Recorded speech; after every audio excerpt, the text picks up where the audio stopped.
Welcome to session 4. Tonight, we're going to be looking at a number of different topics as we work our way through, kind of uncovering some of the things about Islam.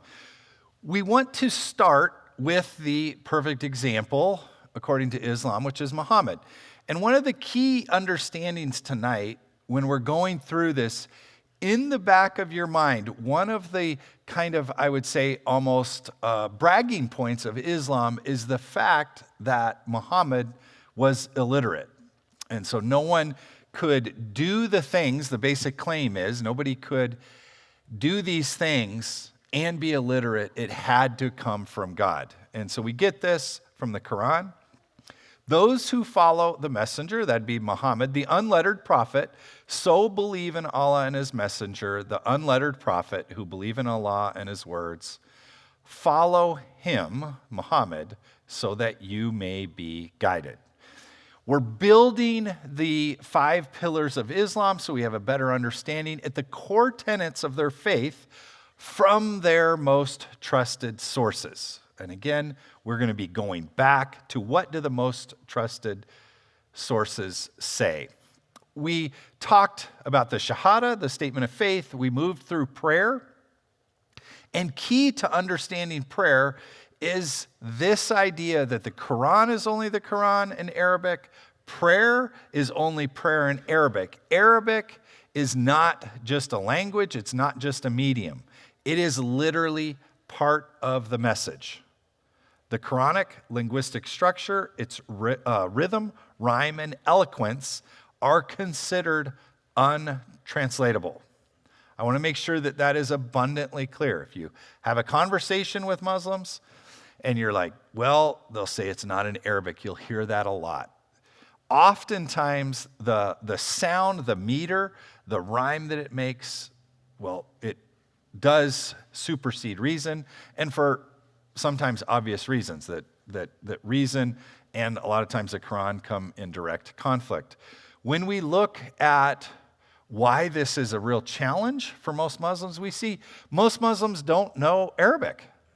So out of 2 billion people, less than 10% really can speak Arabic fluently. We see the importance of physical looks during prayer. Somebody who prays a lot, they get prayer calluses.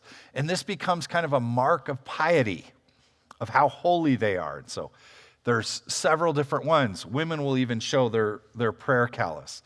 So let's compare that a little bit to what Jesus said for review. Be careful not to practice your righteousness in front of others to be seen by them.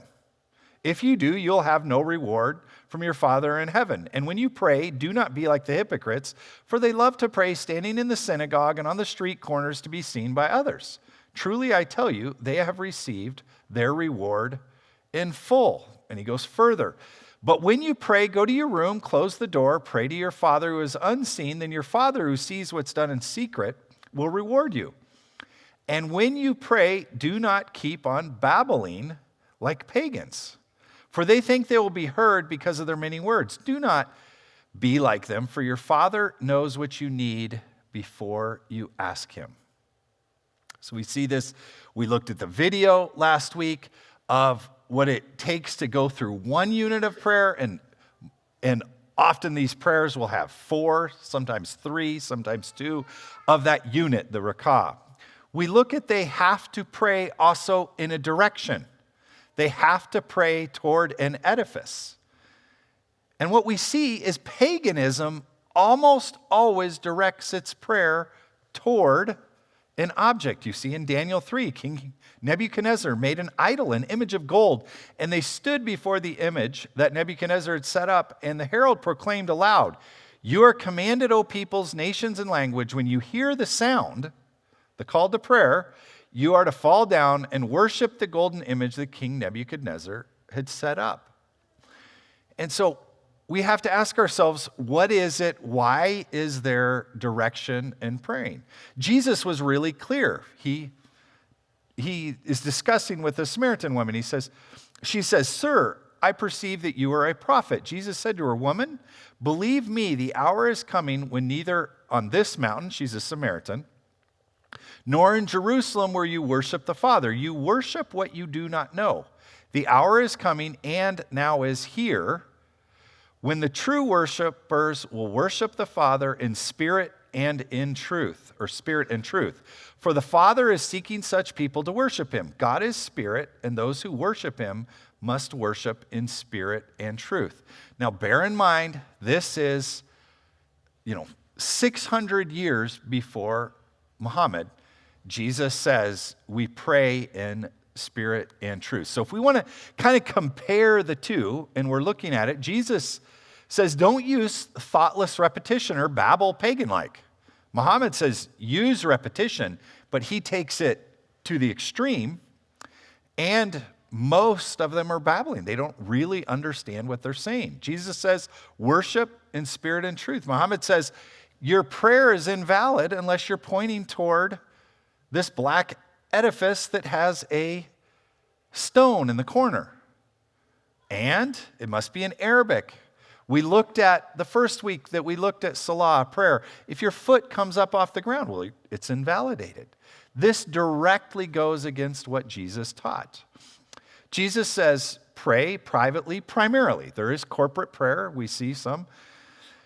In the New Testament, don't practice your righteousness for others. He even will go into the temple, and there will be two people. One person who's praying, trying to look good, another person is on his face. And he says, this idea that you're trying to pray for others is not from God. Muhammad says, literally, pray so everyone can see.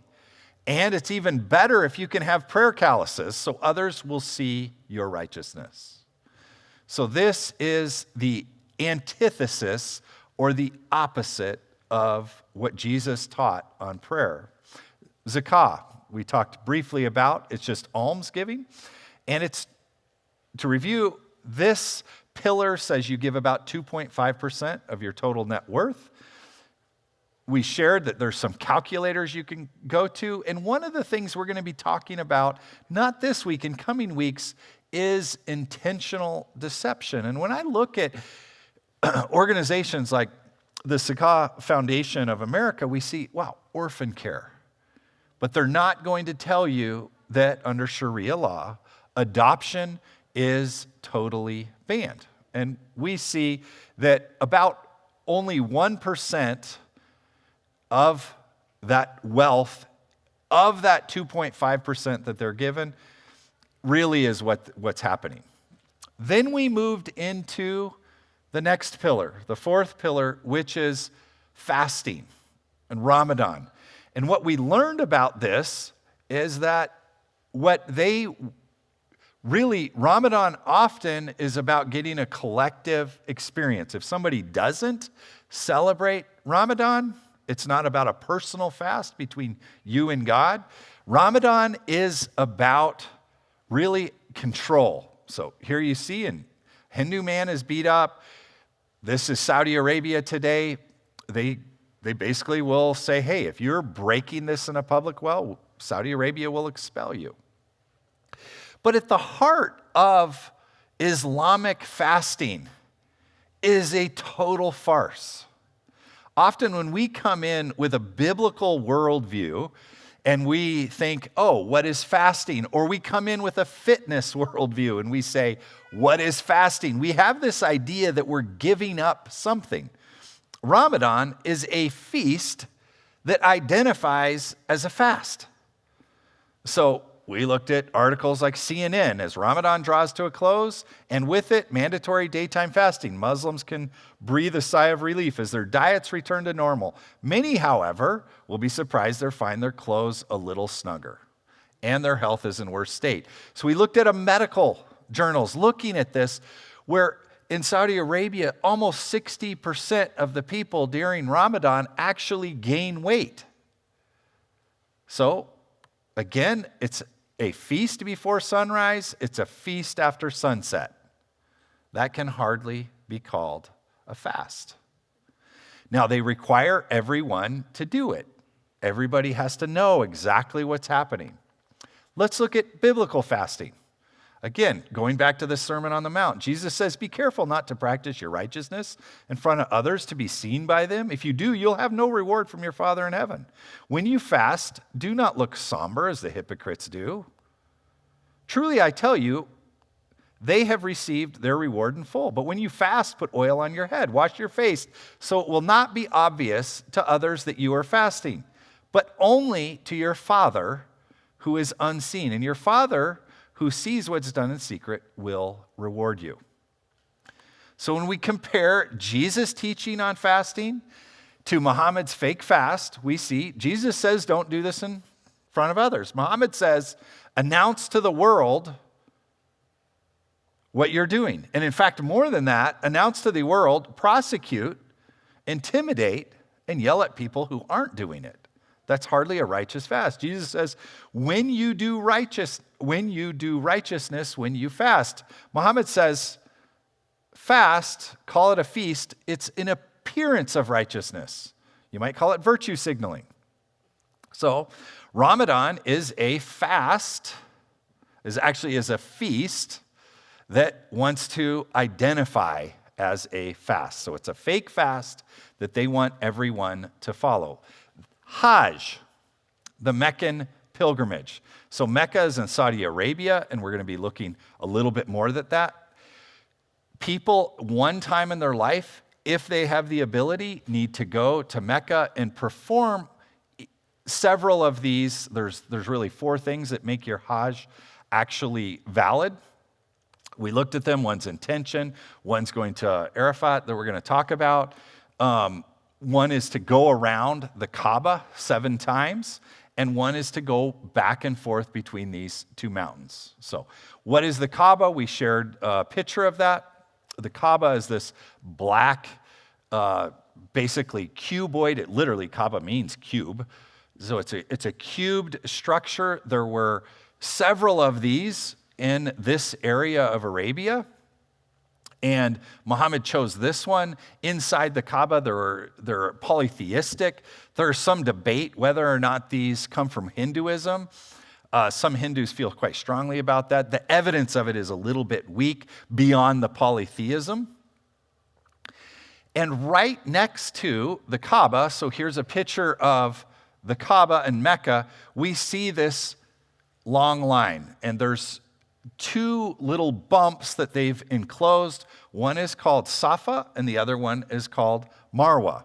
And Marwa in this picture is the one down toward the bottom. When we read about this is where, as Christians, we need to have a better understanding of our Bible. We need to read the Old Testament, go through it, because when we start to hear these other claims, it's very easy to be taken in. Over and over again, I have heard evangelical leaders say, Islam is an Abrahamic faith. Islam comes from Ishmael, and so on. And I'm telling you, that is a complete pile of poo. I mean, there's literally 0 evidence for that, yet it's repeated over and over again. My goal at the end of this lecture is for you to be able to go, oh, that is utter ridiculous. And we're going to do that by comparing what does the Quran say about this? What does the Bible say about this? And then we're going to be looking at a few things. Here is the story from Islam's most trusted source on Ishmael, Hagar, and Abraham. So, in the Bible, we know Abraham and Sarah had a dispute. She wanted to have a child, and she couldn't. She gives Abraham her maidservant. She's Egyptian. Ishmael is born. Lots of tension. We're going to see there's actually 2 trips that Hagar makes. We're going to look at both of those. We're going to compare that to Islam's source and then go from there. So this is Islam. When Abraham had differences with his wife because her jealousy of Hagar, Ishmael's mother, he took Ishmael and his mother and went away. They had a skin of water with them. Abraham kept on going till he reached the place where the Kaaba is situated. he made Hagar sit under a tree and left her and Ishmael there with the skin of water. When the water was used up, Hagar became thirsty, and Ishmael started crying with thirst. Hagar went to see if she could find some water and saw Safa. That's the area right next to the Kaaba, that little mound, the nearest hill. In fact, here's a picture of it. She stood on it and looked around to see if there was anyone to help her, but found none. She then went to Marwa, which was this other little bump, and did the same, but she found no one. She repeated going between Safa and Marwa 7 times. So in Hajj, you go back and forth 7 times between the two. While they were building, this is further down in the Hadith, I skipped. This is actually a long narration from Bukhari. When they were building, Abraham said, "O Lord, accept this service from us. Verily, you are all hearing and all knowing." Then Abraham went on building, and Ishmael was handing him the stones, and they were both saying, "Our Lord, accept the service from us. Verily, you are all hearing, all knowing." When the building became high, Abraham could no longer lift the stones to such a height. He stood on a stone, moved it up with him to help him build the Kaaba. When they finished, Gabriel, the angel, brought the black stone from heaven, and Abraham placed it in its place in the Kaaba. The challenge with this is we have several stories on when the Kaaba was built. So last week we said, well, actually the stone was given to Abraham, but bear in mind to Adam. Bear in mind, though, that Muhammad is illiterate. So sometimes, unless you write it down, you're going to forget what you say. But what's interesting, from their most trusted source, again, this is Bukhari. There's not a Muslim who would dispute Bukhari. It says, I asked Anas bin Malik, did you used to dislike to perform tawaf, as the going back and forth, between Safa and Marwa? He said, yes, as it was the ceremonies of the day of the pre-Islamic period of ignorance. Basically, he said, yes, I didn't like to do it. That's what the pagans did. The pagans went back and forth between these two rocks till Allah revealed, verily, the 2 mountains, as Safa and Al-Marwa are among the symbols of Allah. It is therefore no sin for him who performs a pilgrimage to the Kaaba or performs Umrah to perform tawaf between them, going back and forth. So we see syncretism coming in. This is one of Muhammad's most trusted sources. And he said, well, yes, I know the pagans did this. And this isn't the first time. When you look at the Kaaba itself, we saw people were kissing, venerating the stone. Umar, who's again one of the pillars of Islam, not one of the faith pillars, said, had I not seen Muhammad kissing the stone, I would not have kissed you. More syncretism. And the Quran specifically forbids this type of veneration, yet he still did it. So keep this story in mind. I'm going to be teaching you a couple of principles to look at when you're looking for false things. So if I was testing on this vocabulary would be on an exam. The first thing that is really important to understand is anachronism. Often when we go and we look at stories out of antiquity, we're going to see, is there anachronisms? If there's anachronisms within a story, we can go, well, that actually looks like it's false. An anachronism is an error in chronology, a person or thing that is chronologically out of place. So a famous one is in the movie Braveheart. There were no kilts, no tartan kilts in Braveheart, yet they were all wearing them. They hadn't been invented for another 400 years later. Storytellers do that to be able to associate someone to a place and time. Now, this one's not a big deal, but to understand what an anachronism is, it's just kind of helpful to have an example. When we look at other faiths, and we'll use like Mormonism, Mormonism is rife. The Book of Mormon is rife with anachronisms, things that absolutely couldn't be possible. Joseph Smith was a storyteller. He read lots of things, and so when he started to fabricate the Book of Mormon, lots of these came out. And in addition to that, he said, I told the brethren that the Book of Mormon was the most correct book of any book on earth. And what you're going to see with false prophets is they're going to tell you how correct their book is. It is the most correct. It is the keystone of our religion. So within there, we see, now you have to do a little digging. A lot of times if you just read the Book of Mormon, you're not going to find an anachronism.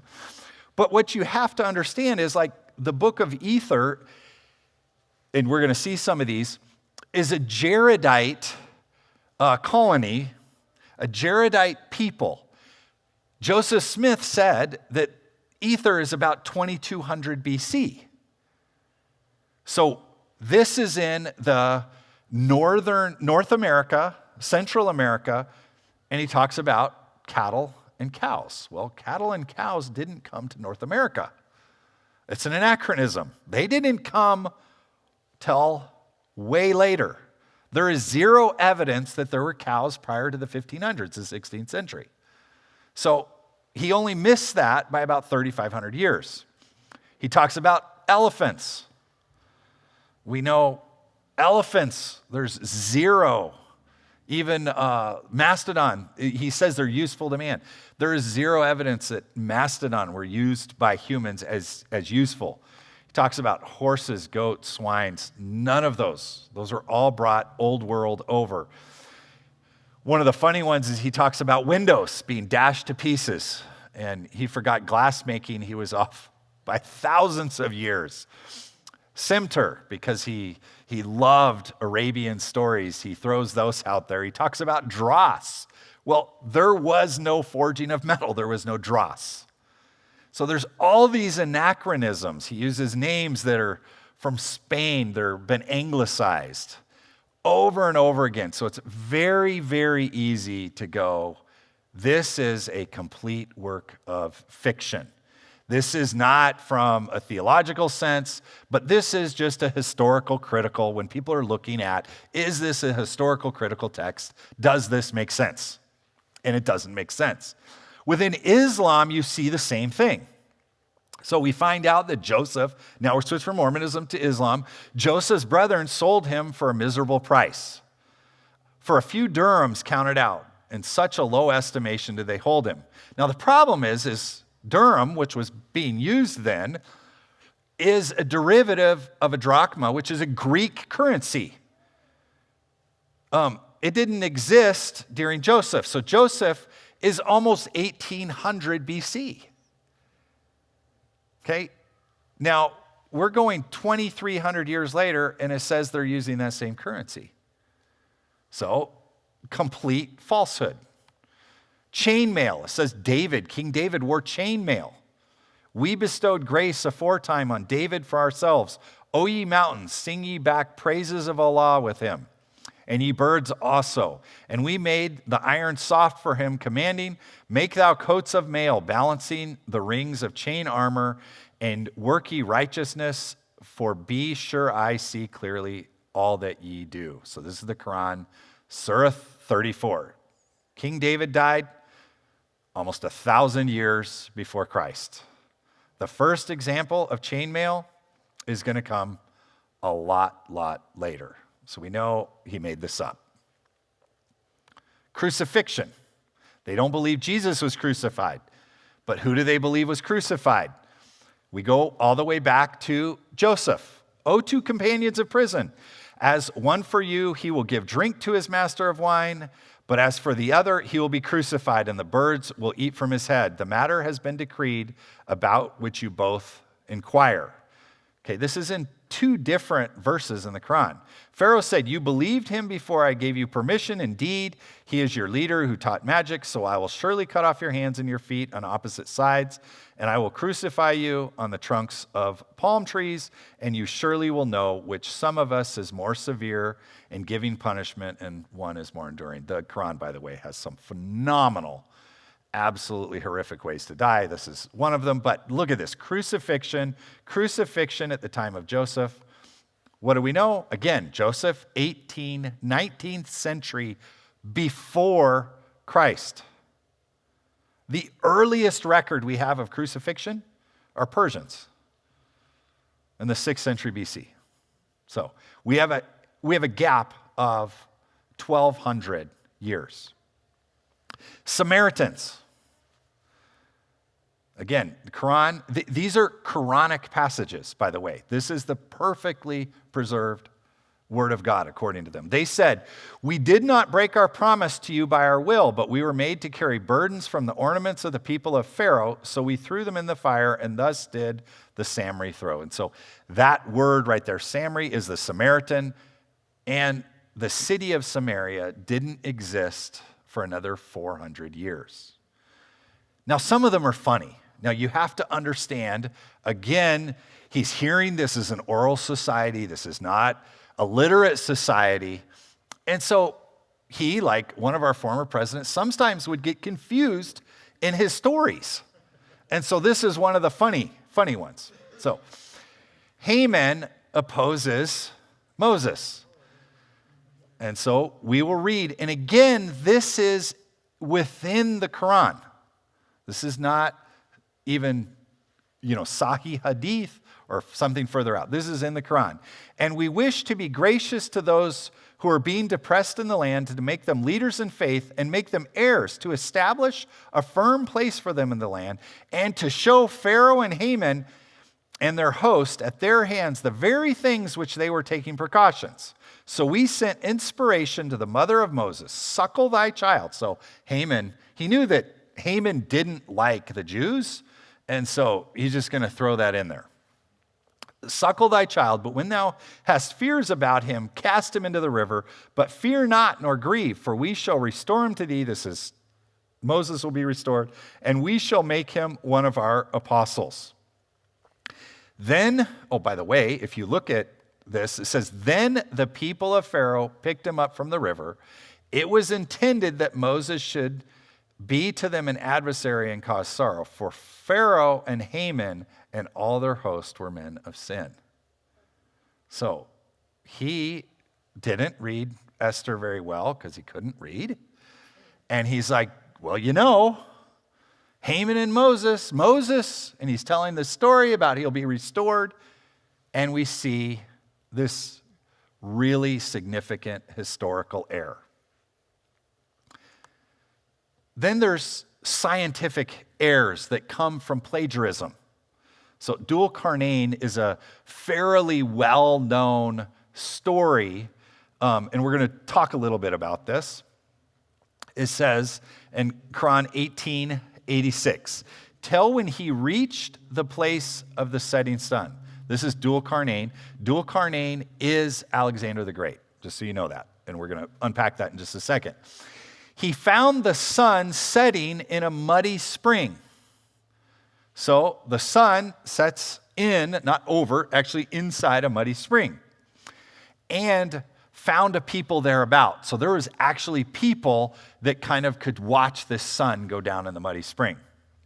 "We said, O Dul Qarnayn, either punish or show them kindness."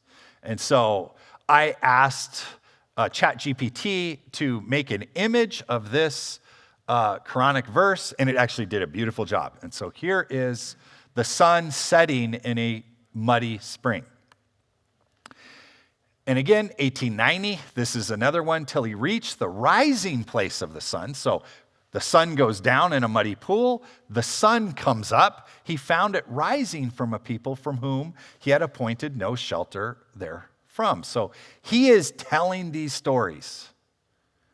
He's hearing them and he's retelling them. So the sun rises from a specific location that Dul Qarnayn found. So we go, well, how does he get Dul Qarnayn?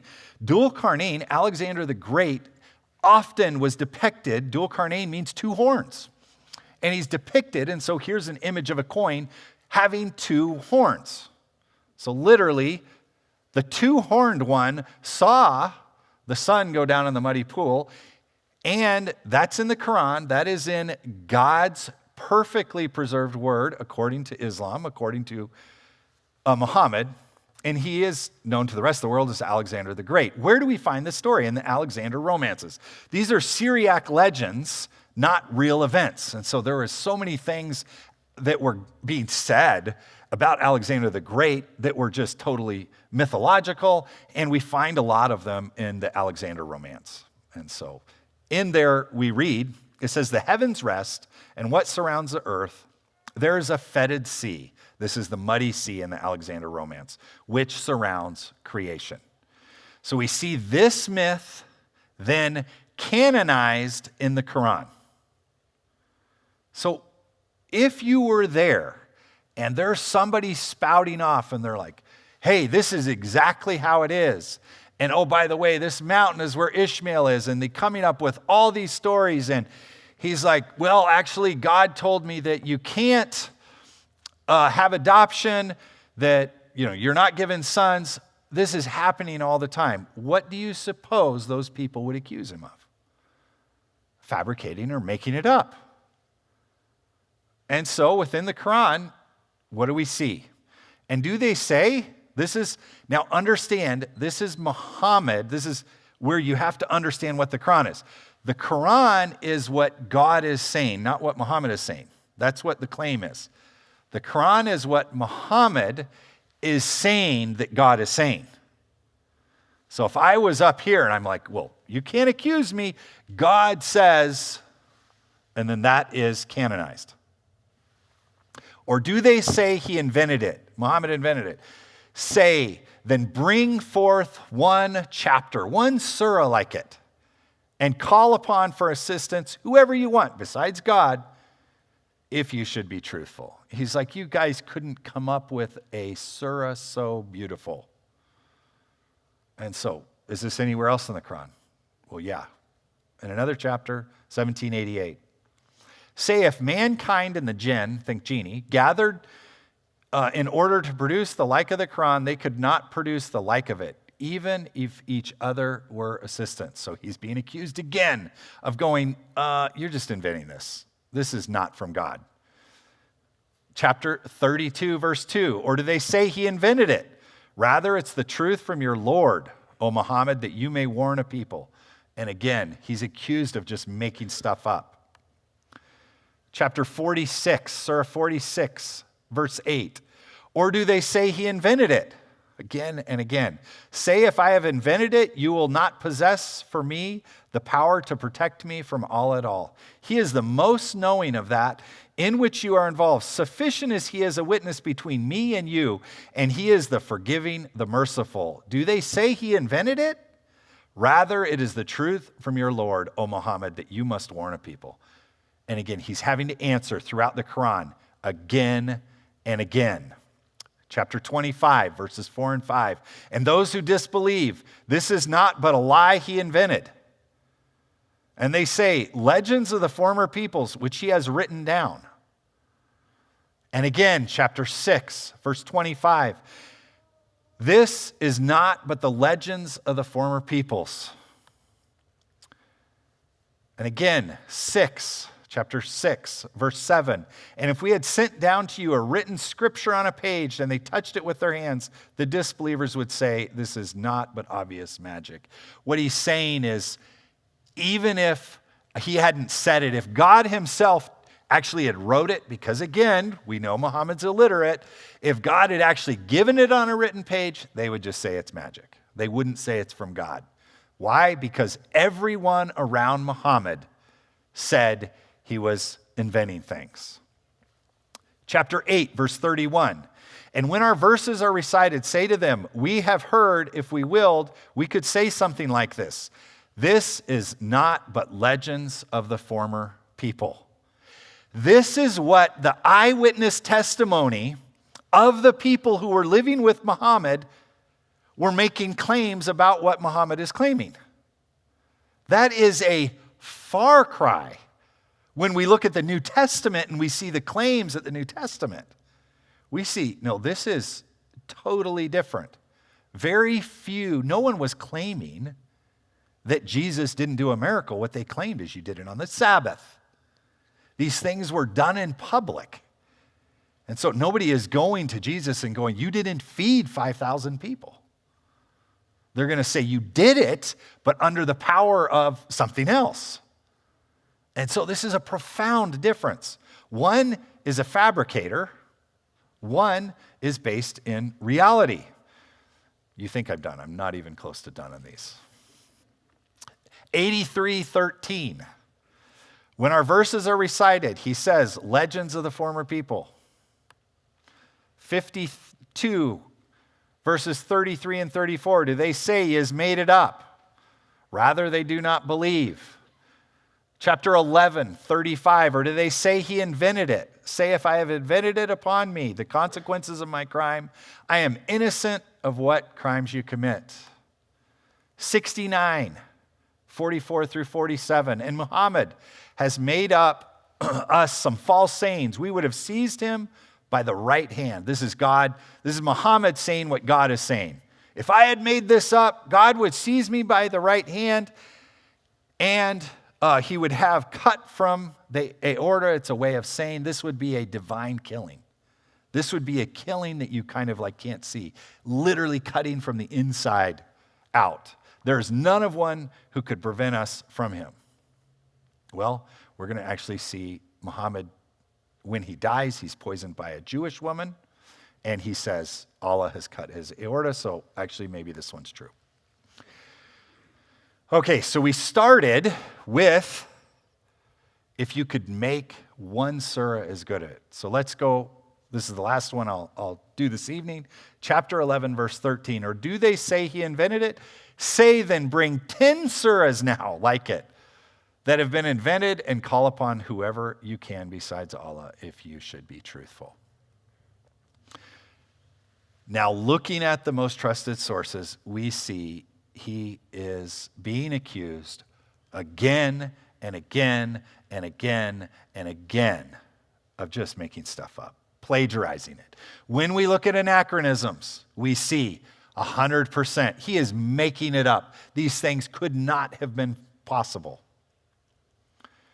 So, anachronism, we have historical inaccuracies, we have plagiarism, we have eyewitness testimony saying he doesn't. The next term I want you to have is this term called retrojection. Now, this one is probably the most important kind of concept to understand. It is still happening today.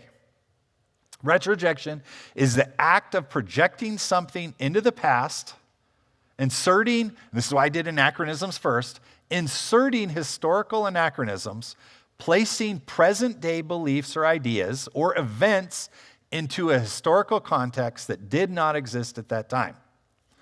So that is the dictionary definition. I just wrote, it's simply put, this is retroactive attribution. Okay? Retrojection is a rhetorical strategy that attempts to legitimize or elevate the importance of a person, place, or event. You're all really confused. With this, we're going to make it to where this is very easy to understand. We're going to do that by looking at this concept within Mormonism. The standard works of Mormonism include the Book of Mormon, Doctrine and Covenants, the Pearl of Great Price, and the Bible. Okay? The Pearl of Great Price holds the Book of Abraham. Now, the Book of Abraham is extremely important because it actually talks about the plurality of gods. It's where they get this idea that Joseph Smith had that says we are all gods. Came from this Book of Abraham. It talks about creation, this plan of salvation, and Kolob. And so they have songs like High to Kolob. When we look at this idea, though, of retrojection, we have to understand why this happens. During the time of Joseph Smith, there was something many people would describe only as mummy mania. Egyptology was coming out. Everyone was very interested in it. And so somebody could say, this is a great book, Mummies in the 19th Century, by Wolfe and Singerman, is, for example, Pharaoh's daughter who discovered Moses. So they would say, this is actually Pharaoh's daughter, this mummy. Now, was it Pharaoh's daughter? No, it was a retroactive attribution. There's zero evidence to say, but I'll tell you what, there was lots of people who wanted to go see, oh, what if this is? And so they're very excited about it. If you can attach somebody famous to something, it changes its value. So I can take a Ford Escort, Okay, this is the RS Turbo. Great little car. It's 1985. It was about 10,000 pounds new. Princess Diana had one, and hers sold, if you had owned hers, for about $858,000. So you see an attribution. You can take an ordinary Ford Focus, somebody can have it. How about a guitar? This is a Martin D18 electric acoustic guitar. You can buy it. I actually got that off of Amazon today to get the updated price. Is about $4,400. However, if it happened to be the same Martin guitar that Kurt Cobain used, that sold for $6 million. So what we see is when you have provenance, provability, and you have attribution to something. So if you actually had a mummy that was Pharaoh's daughter and you could prove it, wow, people would pay big money to see that. If you have the provenance and can prove this was Kurt Cobain's guitar that he used on MTV Unplugged and all of these things, wow, people will pay big money to do that. Now, have there been many false claims in history? Absolutely. You can go and look at all sorts of things that are venerated, and they'll go, oh, I've literally seen John the Baptist's hair. It's not literally his, but the claim. Lots of retroactive attribution. You actually saw this a bit in the Middle Ages, too. They'd be like, well, this was actually the, crown that Jesus wore. And right now there's a raging debate on the Shroud of Turin. What would it be if you could retroactive attribution? It could be proved that an actual shroud was on Jesus Christ. That would probably be the most expensive artifact in the history of time. We saw the fake seal of Muhammad that is still on the ISIS flag. They said, oh, this is a seal of Muhammad, and it was about $70 million the Sultan paid for that. So retroactive attribution is a very powerful tool. Going back to Mormonism, what do we see? The book of Abraham, there's these mummies that are being taken throughout the U.S. There's this mummy hysteria that's happening. And wow, what do we see? These have been unrolled from 4 mummies. There were some scrolls, which the prophet, this would be Joseph Smith, had purchased at a cost of $2,400, which is no small figure back then. By some inexplicable mode, as the storekeeper informed me, Mr. Smith had discovered that these sheets contained the writings of Abraham, written with his own hand while in Egypt. Isn't that amazing? And so, the history of the church, you can look this up. This is History of the Mormon Church, Volume 2, Chapter 16. Soon after this, some of the saints at Kirtland purchased the mummies on papyrus, a description of which will appear hereafter, and with Phelps and Cowdery as scribes, I commenced, this is Joseph Smith's history, by the way, this is his writing, I commenced the translation of some of the characters of hieroglyphics, and much to our joy found out that one of the rolls contained the writings of Abraham, and the other was Joseph of Egypt. Can you imagine that? How blessed. Joseph the seer, this is their prophet, Woodruff, has presented us some of the book of Abraham, which was written by his own hand, but hid from the knowledge of man for the last 4,000 years, but now has come to light through the mercy of God. Mormon apologist Sidney Sperry is recording this. The book of Abraham will someday be reckoned as one of the most remarkable documents in existence. The writings of Abraham, it's interesting, a lot of them go back to Abraham, must of necessity be older than the original text of Genesis.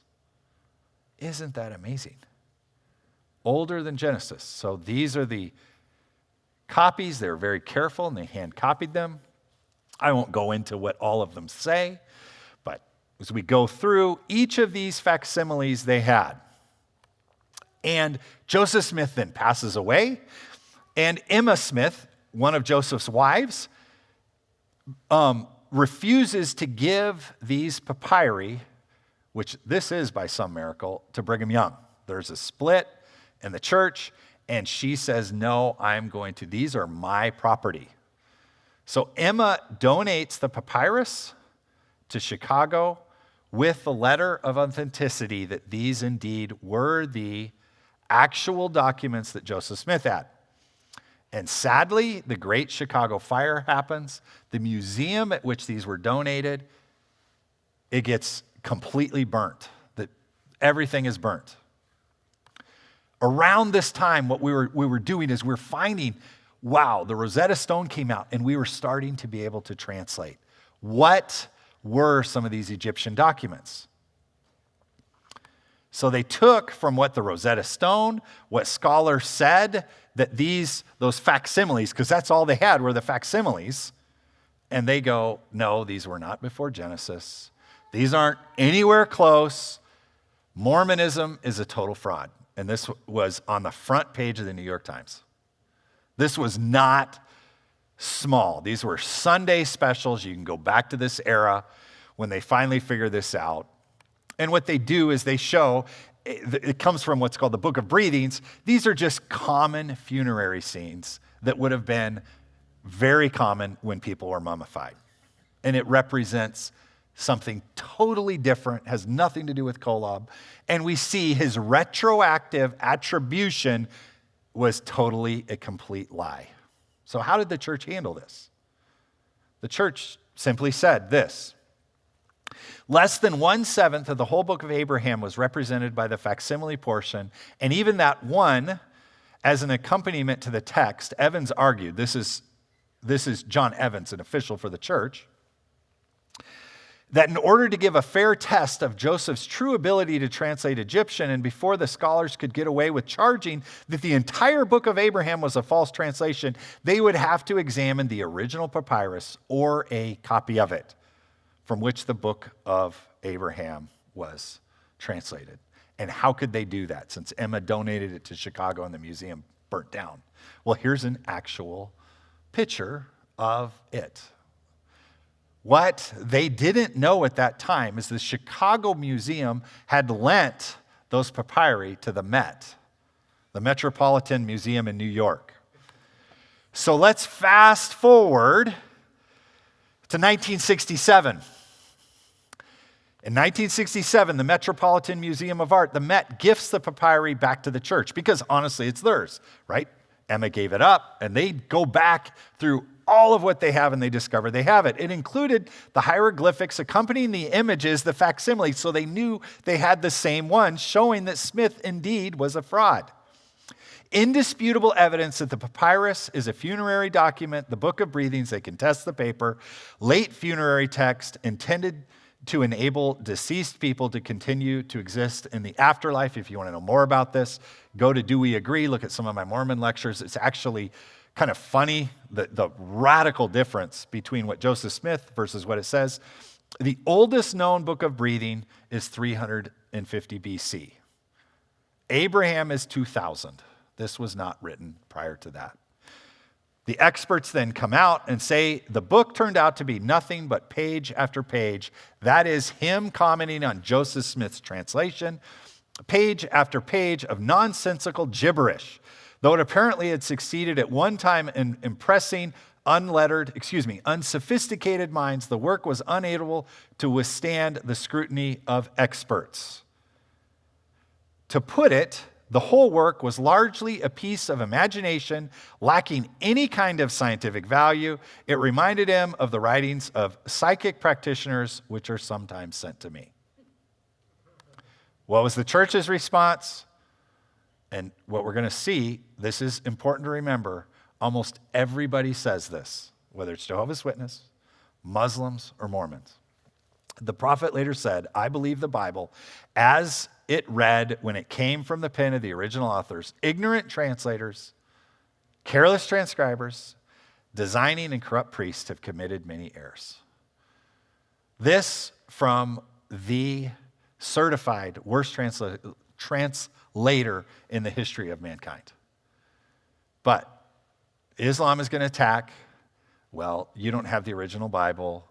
It has lots of translation problems. Mormons say that. Jehovah's Witnesses, they all say it. So Retrojection is a rhetorical strategy that attempts to legitimize or elevate person, place, or event. Hopefully now you can understand that. You understand that principle. The book of Abraham is found to be a total fraud. So the reason why I go through this example and why I think it's important to do that, we are going to now look at what does Muhammad say. And we're going to see he does the same thing. Black Hebrew Israelism, we're the real Jews. We're the real descendants of Abraham. Mormons say, we have the real book of Abraham. Muhammad, I come from, this is actually where Adam and Abraham were. So Safa and Marwa are classic examples of retroactive attribution. Claiming that this is the actual site Abraham visited is an attempt to elevate its importance. Jews were living around that time, and he wanted to impress the Jews. The Kaaba in black stone is another example of retroactive attribution. Take a pagan symbol and attach it to God giving it to Adam from heaven, going back up, and then again, Gabriel coming and giving it to Abraham and Ishmael. The claim that Adam, Abraham, and Ishmael were all there needs to have evidence. If everyone at Muhammad's time is saying he is making this up, what is the evidence that Abraham was ever there? Abraham lived in the 19th to 21st centuries BC. So I'm just using a rough number, 2,000 years before Christ. There is zero evidence that Mecca even existed. There is no evidence that there was a Mecca until way later. The first hints anywhere in antiquity come around the 1st century BC. It's almost 2,000 years later.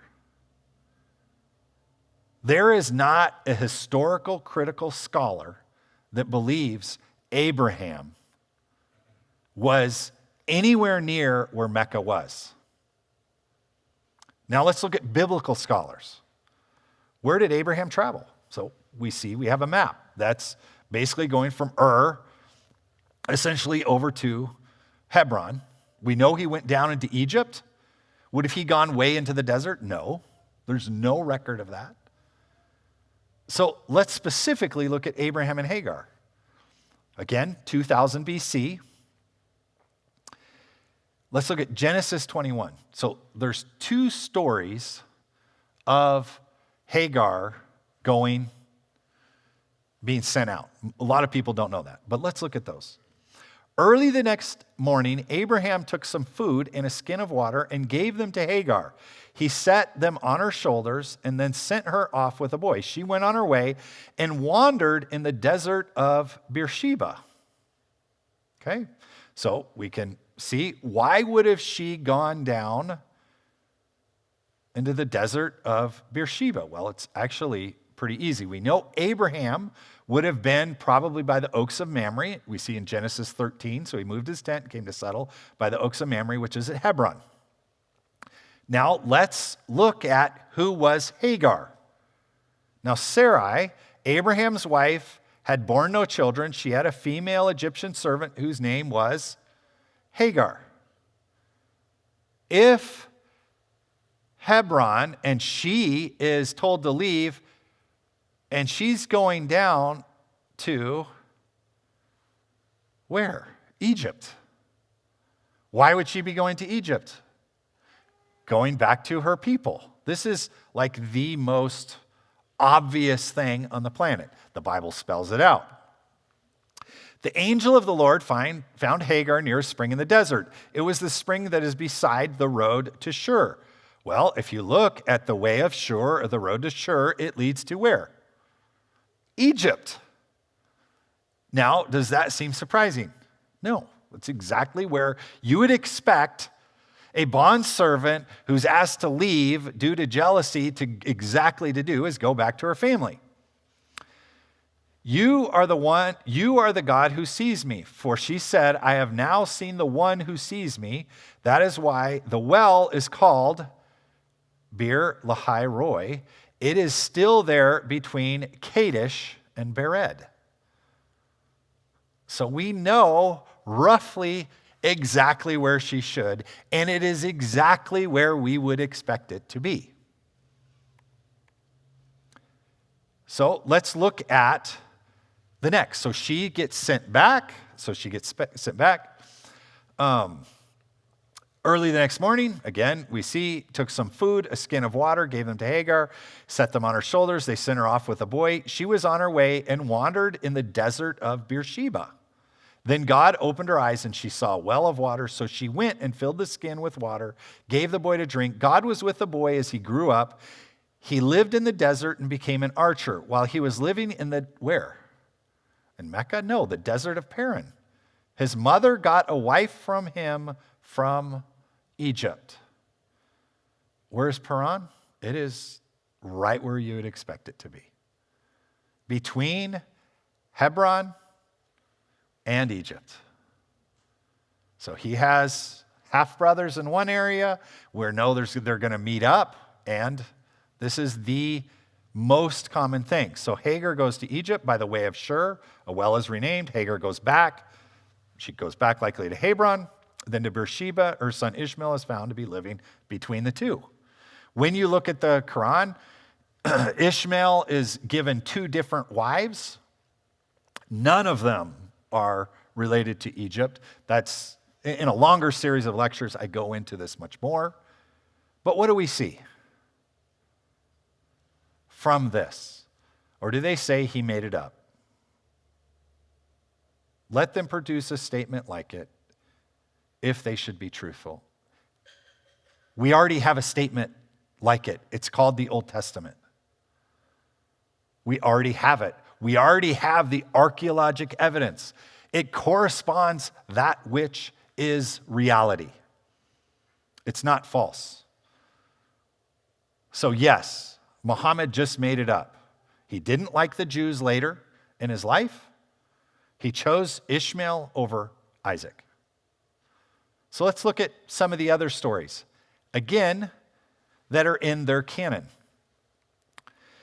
We see as part of Hajj, there's 3 pillars. Now, if you go there today, these 3 pillars are now a wall. There's been some horrible things have happened. Some people have died.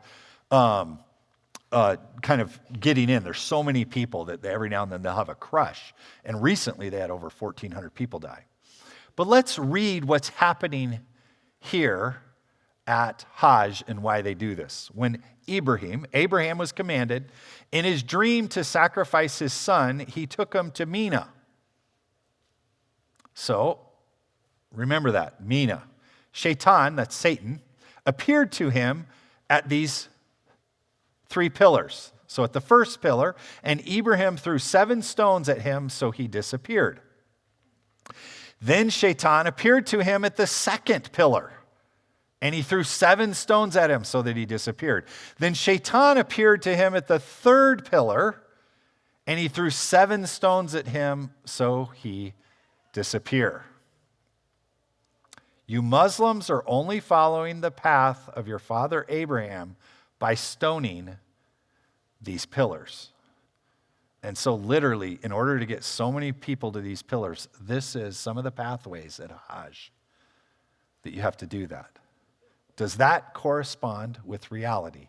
Or is it more likely that Abraham traveled about 50 miles from Beersheba to Mount Moriah, as the Bible says, to sacrifice Isaac, not Ishmael?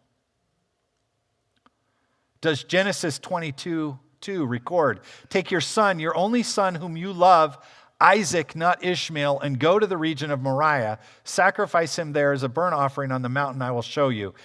And what is so amazing about this is about 600 yards from Moriah is Golgotha.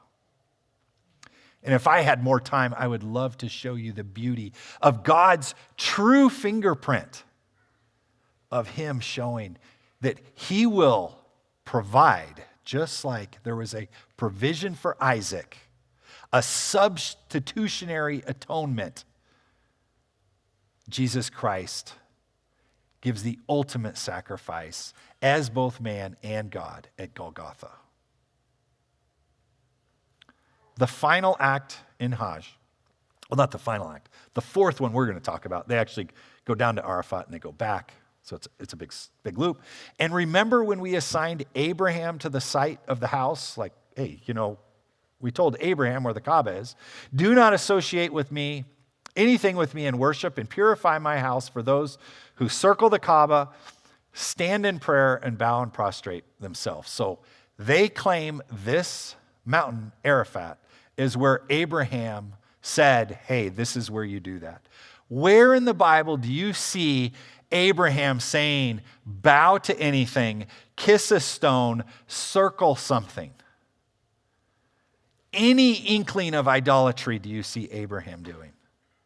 And yet Christians today have the audacity to go, this forger, this historically inaccurate, zero biblical archaeology, and say this is an Abrahamic faith. It is not an Abrahamic faith. It is retroactive attribution. It's no different than if I came to you with a Ford Escort, asked you to pay $1 million, and I claim Princess Di was in it, and she definitely couldn't have been. It's made up. This is in the Quran. And proclaim to the people of Hajj, the pilgrimage, they will come to you on foot, on every lean camel, and they will come to every distant place. So where do all these miracles happen around Abraham? Well, in a really short distance. On this map, you already saw where Safa and Marwa are. You see where the Kaaba is that Adam had, the white stone that turned to black. You see the Jamrat. You walk right it, and there's Arafah. The Abrahamic claim is completely false. In conclusion, the claim that Abraham and then Ishmael is in any way associated with Mecca, Muhammad, is utter nonsense. It is not supported by the Bible, Christian scholars, or secular scholars. Islam only identifies as Abrahamic. It is trans-Abrahamic faith. Thank you for your time. This concludes session 4.